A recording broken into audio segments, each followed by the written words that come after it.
कि आपके बच्चे को कब्ज है, क्या वो बहुत परेशान होता है पेट के दर्द को लेके और कब्ज को लेके, तो ये वीडियो को एंड तक जरूर देखें, क्योंकि हम लोग इसमें बहुत ही इंपॉर्टेंट साइंटिफिक और मेडिकल इंफॉर्मेशन डिस्कस करने वाले हैं। मेरा नाम है डॉक्टर निसर्ग पटेल। मैं गैस्ट्रोएंटरोलॉजिस्ट यानी कि पेट और अंतड़ियों का स्पेशलिस्ट हूँ, स्टेट हॉस्पिटल सूरत, गुजरात से। गैस्ट्रो गुरु के साथ बढ़ाएं अपने पाचन स्वास्थ्य का अनुभव, जहां विज्ञान और वास्तविक ज्ञान मिलते हैं। Authentic medical health information, gastro गुरु के संग।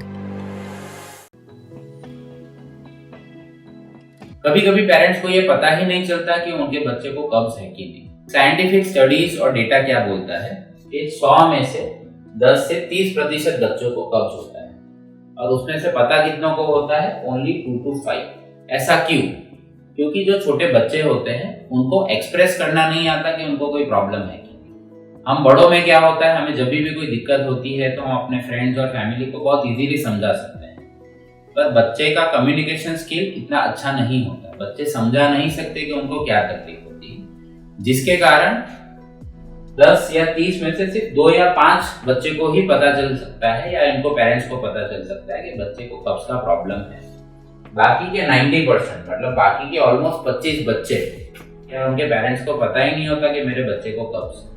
अगर आपके बच्चे को कब्ज है और अगर आपको जल्दी पता चल जाता है तो सिर्फ खाने पीने में कुछ बदलाव लाने से, कुछ एक्सरसाइज करने से ये बच्चे का प्रॉब्लम 100% सॉल्व हो सकता है। पर अगर ये आपको लेट पता चला, जैसे 4-6 महीने हो गए फिर पता चला, तो ये एक बहुत विशियस साइकिल में चला जाता है और इसको ठीक होते होते कभी कभी 1 साल, 2 साल, 5 साल, 15 साल तक का भी समय लग सकता है, और 20% लोगों को ये प्रॉब्लम परमानेंट भी रह सकता है।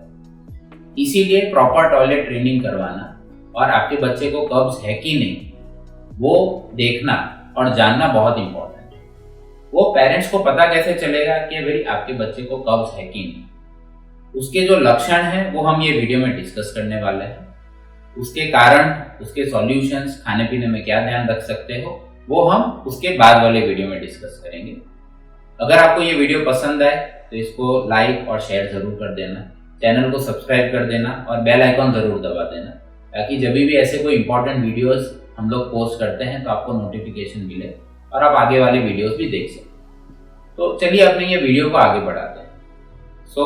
ये वीडियो में हम डिस्कस करेंगे बच्चे को जब कब्ज होता है तो उसके क्या क्या लक्षण होते हैं। मेरे पास हफ्ते पहले एक लेडी आई अपने 5 साल के बच्चे को लेके।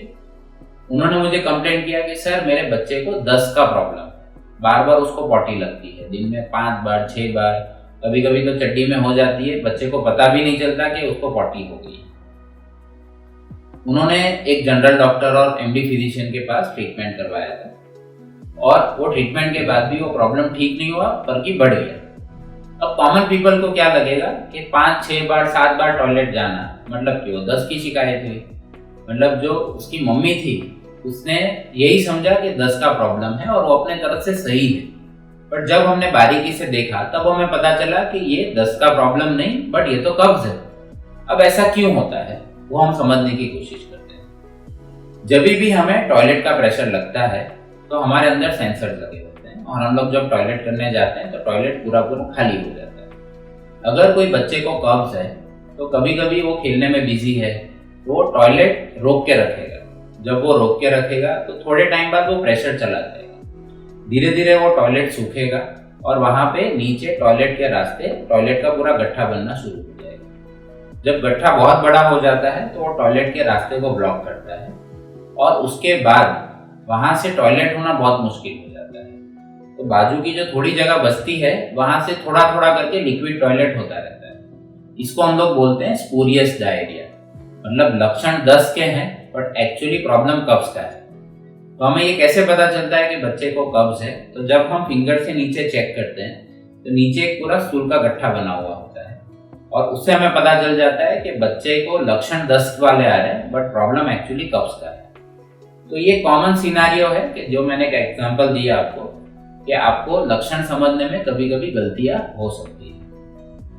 दूसरे ऐसे 6 इंपॉर्टेंट लक्षण हैं जो अगर आप जल्दी आइडेंटिफाई कर लो तो आप डॉक्टर की मदद से आपके बच्चे का जो कब्ज का प्रॉब्लम है उसको सॉल्व कर सकते हैं। इंडिया में हमें क्या लगता है कि अगर कोई भी इंसान या कोई भी बच्चे को अगर दिन में 1 या 2 बार टॉयलेट हो जाए तो नॉर्मल माना जाता है।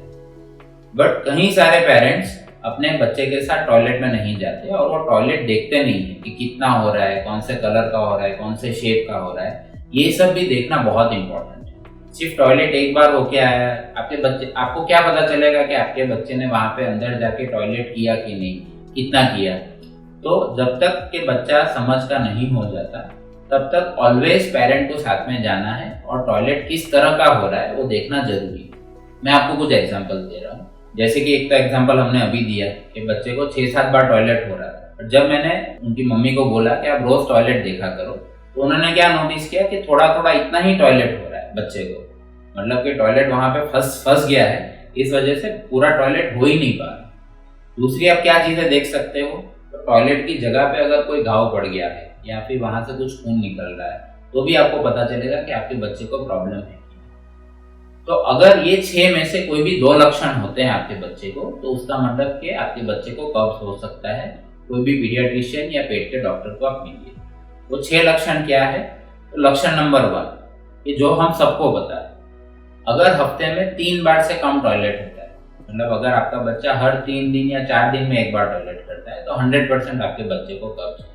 इसमें कोई लॉजिक वाली बात नहीं है। ये जो चीज है वो सबको पता है। बाकी की 5 चीज बहुत सारी लोगों को नहीं पता। वो क्या है कि अगर आपके बच्चे को बहुत हार्ड टॉयलेट आता है या तो फिर जो बकरी होती है उसकी टॉयलेट, जो गोल गोल छोटी छोटी टॉयलेट होती है, उस प्रकार का टॉयलेट आता है, या फिर आपके बच्चे को बहुत ज्यादा जोर करना पड़ता है, या तो फिर आपके बच्चे को नीचे कोई घाव पड़ गया हो या वहां पे दर्द हो रहा है, या तो फिर जब बच्चा टॉयलेट करता है, जैसे कि ये बच्चा अगर टॉयलेट करे और टॉयलेट यहाँ पे ऐसे लटक जाए, अटक जाए, उसका मतलब कि ये टॉयलेट बच्चे की टॉयलेट की जगह से थोड़ा बड़ा है, इस वजह से यहाँ पे फंस गया। तो इसको हम लोग बोलते हैं लार्ज डायमीटर स्टूल्स, मतलब ये मोटा टॉयलेट है। जैसा आप ये समझो कि ये पतला टॉयलेट और ये मोटा टॉयलेट। हम बड़े क्या देखते हैं कि हम अपना टॉयलेट का साइज बच्चों के टॉयलेट के साथ कंपेयर करते हैं। बच्चों का टॉयलेट बहुत पतला होता है, ये अंगूठे जितना। अगर इससे या इससे ज्यादा मोटा हुआ तो उसको हम मानेंगे कि भाई आपके बच्चे को मोटा टॉयलेट है। और उसका प्रमाण क्या है कि टॉयलेट आते आते ऐसे नीचे लटक जाएगा, निकलने में तकलीफ होगी और बच्चे को जोर करना पड़ेगा।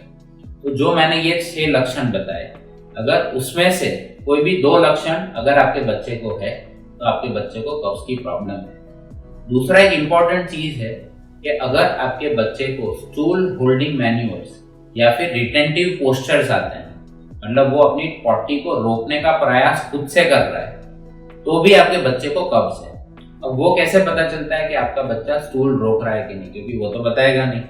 तो आपको ऑब्जर्व करके ये समझ आएगा कि मेरा बच्चा स्टूल रोकने की कोशिश कर रहा है। तो उसका जो सिम्टम नंबर 1 है कि जो पीछे के बटक्स हैं उसको आपका बच्चा एकदम टाइट कर देगा। तो अगर आपका बच्चा पीछे से बटक्स टाइट कर रहा है, मतलब कि वो टॉयलेट रोकने की कोशिश कर रहा है। अगर टॉयलेट करते वक्त वो पूरा एकदम लाल हो जाता है और रोना शुरू कर देता है तो उसका मतलब कि वो टॉयलेट रोकने की कोशिश कर रहा है। कभी कभी कुछ शर्मीले बच्चे होते हैं, वो कोने में जाके बैठ जाते हैं और एकदम चुप हो जाते हैं, सुन्न हो जाते हैं। कुछ बच्चे कुछ फर्नीचर को एकदम टाइट पकड़ लेते हैं या फिर फर्नीचर के आगे पीछे ऐसे रोल करते हैं, आगे पीछे टू एंड फ्रो मूवमेंट करते हैं। कुछ बच्चे क्या करते हैं कि अपने जो दोनों पाँव है उसको ऐसे क्रॉस कर देते हैं या फिर अपने टो पे खड़े हो जाते हैं, मतलब ऐसे टो पे खड़े हो जाते हैं। तो अगर आपके बच्चे ये 5-6 चीज में से कोई भी एक्शन कर रहे हैं तो उसका मतलब कि आपका बच्चा खुद से टॉयलेट रोकने की कोशिश कर रहा है। और उसका जो कॉमन रीजन है वो टॉयलेट की जगह पे कोई घाव पड़ जाते हैं, जिसको हम लोग फिशर्स बोलते हैं। तो जब भी वहां से टॉयलेट होगा तो आपके बच्चे को दर्द होता है। दर्द से बचने के लिए वो बच्चा टॉयलेट रोकना शुरू कर देगा। पर ये जो टॉयलेट रोकने की प्रक्रिया है, इनिशियली तो बच्चा अपने खुद से करता है, पर जैसे ही 3-4 हफ्ते होंगे तो ऑटोमेटिक हो जाएगी, मतलब ब्रेन अपना उस तरह से ट्रेन हो जाएगा और टॉयलेट की जगह पे प्रेशर आना ही कम हो जाएगा। और अगर ये चीज को आइडेंटिफाई नहीं किया गया तो ये प्रॉब्लम फिर लंबा चल जाता है और उसको ठीक होते कभी कभी महीनों और सालों लग जाते हैं। तो अगर आपके बच्चे को इसमें से कोई भी लक्षण है तो आप देर ना करें, कोई भी पीडियाट्रिशियन या पेट के डॉक्टर को दिखाइए। अगर आपको वीडियो पसंद आया है तो इसको लाइक और शेयर जरूर कर देना। आगे वाली वीडियो में हम देखेंगे कि बच्चे में कब्ज होने के कारण क्या क्या होते हैं और उसके लिए आप क्या क्या सॉल्यूशंस ला सकते हैं। बेल आइकॉन जरूर दबा देना ताकि जब भी हम वीडियो पोस्ट करें तो आपको नोटिफिकेशन मिल जाएगा और आप वीडियो को देख सकते हैं। अगर आपको कोई भी डाउट्स है तो आप मुझे कमेंट सेक्शन में पूछ सकते हैं, मैं उसमें आपको जवाब देने की कोशिश करूँगा। धन्यवाद। गैस्ट्रो गुरु के साथ बढ़ाएं अपने पाचन स्वास्थ्य का अनुभव, जहां विज्ञान और वास्तविक ज्ञान मिलते हैं। Authentic medical health information, gastro गुरु के संग।